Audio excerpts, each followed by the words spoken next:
felicitat son moments. El éxito no es la clave de la felicidad. La felicidad es la clave del éxito. Tener más momentos positivos que negativos. La felicidad es hacer feliz a los demás. Es vivir sin ninguna complicación. La felicidad es nuestro bienestar y el de los demás. La felicitat és el que et fa sentir en plenitud. La senzillesa. La familia. Quererte a ti mismo. La satisfacción.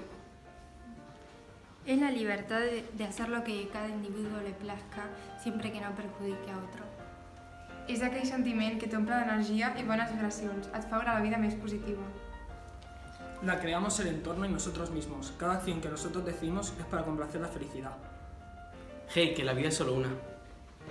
Esto es lo que piensan los alumnos de primero de bachillerato del Centro López Vicuña sobre la felicidad.